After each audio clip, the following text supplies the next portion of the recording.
Right now and over the next 10 years, there's something happening called the silver tsunami. Over $10 trillion worth of value that has to exchange hands in the next decade. 13 million businesses. That's over 1/3 of all small businesses in the United States. One of the greatest things about these businesses is that they have long track records. These businesses are 10, 20, sometimes even 50 years old, and they have consistent profits that they've been printing for the last few decades. This can be the opportunity to build generational wealth that is not going to be coming back again anytime soon.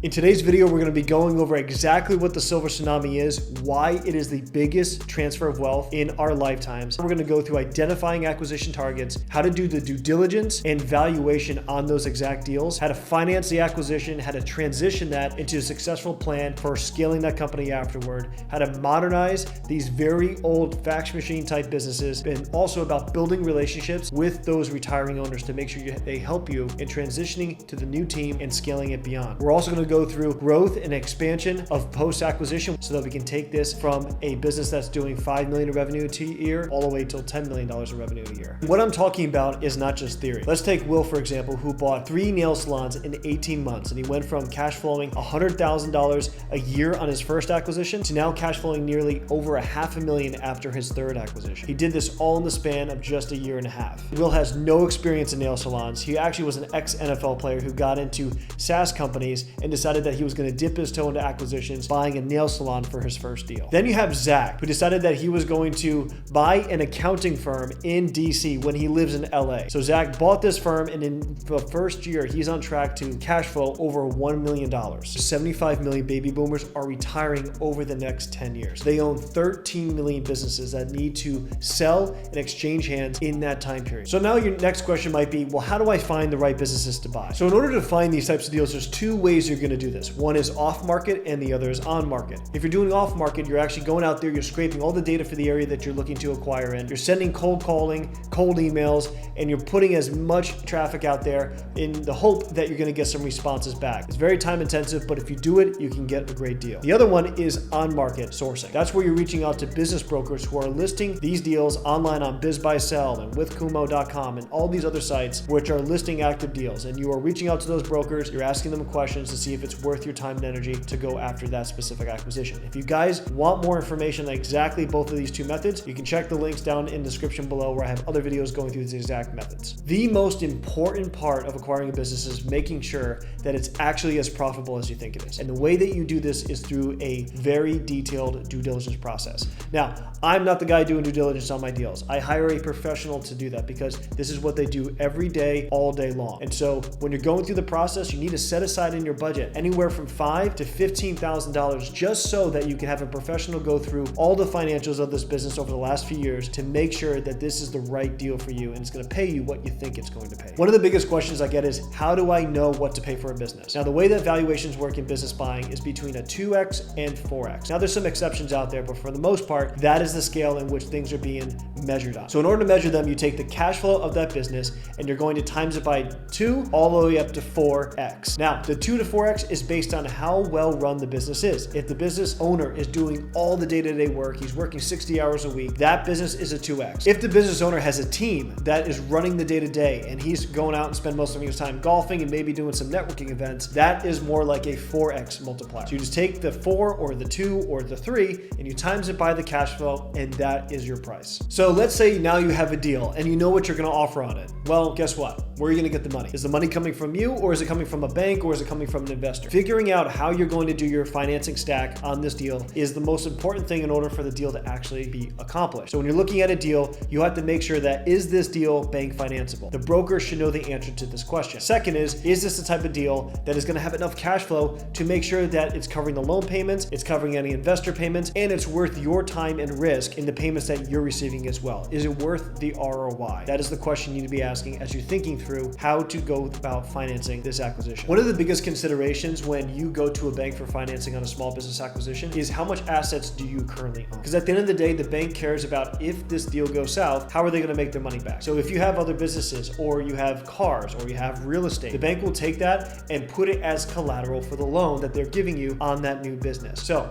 make sure that if you're taking a business loan, know that you're taking a personal guarantee out on that loan, and that is something that's going to be holding you responsible to make sure that you're paying back the bank for the next 10 years on the term. Now, many of you might think that as soon as you get to closing, that's the end of the deal. And that's actually just the beginning. Day one after you've acquired a business is the most important day because you are introducing yourself as the new owner to your team. And now you got to present to them why you're the right man or woman for the job. You need to present to them how over the next year of you acquiring the business, how their lives are going to be better because of this change. This means that you have to come up with a plan, and that plan has to make sense and it has to be executable. Now, in order to do this, you are working with the existing team and with the seller in order to make this something that everyone is able to get behind and accomplish. One of my favorite type of businesses to buy are ones that actually have literal fax machines in their office and they're still using them. I know it's kind of hard to understand that this is still something that many businesses use to day-to-day communicate invoices or to do transactions, but this is very much the truth. But the cool thing is when you see a business that has a fax machine, that means that you have so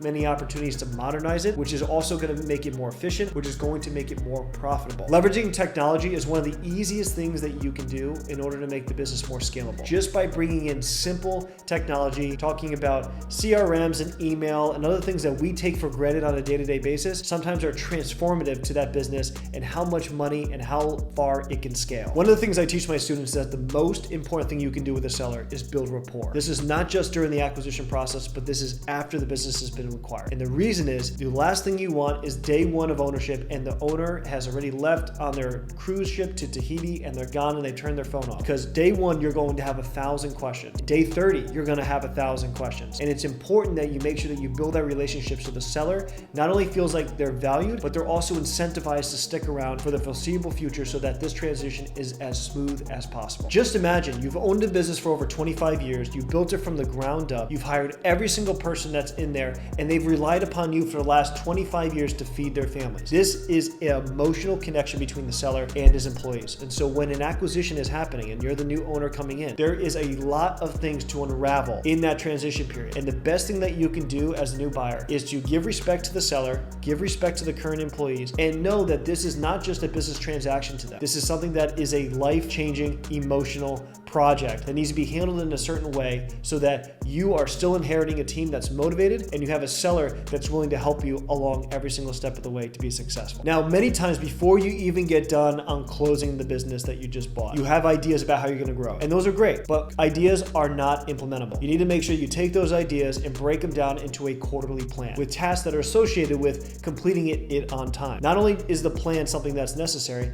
but you need to get your team bought into actually doing the plan. Now, how do you do that? Well, you're going to have to go and start out with building rapport with the team. It's also super important to effectively communicate to the team so they feel that they are part of the overall mission and purpose of what you're doing with this acquisition. Now, anytime I bring up legal or regulatory issues, I mean, everyone's eyes just close and everyone just checks out. But this is actually one of the most important things for you to focus on. Making sure that your business is in compliance in everything across the board is paramount to making sure that you're going to continue to make money at this business. Fines and fees and regulatory issues and investigations can ruin a business. And so making sure you understand exactly what regulations are coming up against your business and making sure that you are always in compliance and making sure that that is priority number one once you've taken over so that you have a smooth transition into a profitable business. One of the biggest ways to make sure that you're always in compliance is working with professionals. There's so many business owners out there who try to keep everything in-house. They try to just give their best effort and hope it works. And this is not how you're going to be able to scale and make a better and more profitable business. Make sure that you are paying for experts to do the things that experts should be doing. There's a reason why it exists. There's a reason why these laws are put in place, and you want to make sure that you are in compliance as much as possible so that you don't step on toes that are going to shut you down. So I know I just threw a lot at you as you went through this entire video. We talked about financing, we talked about sourcing deals, we talked about regulatory and legal compliance, modernizing acquired businesses,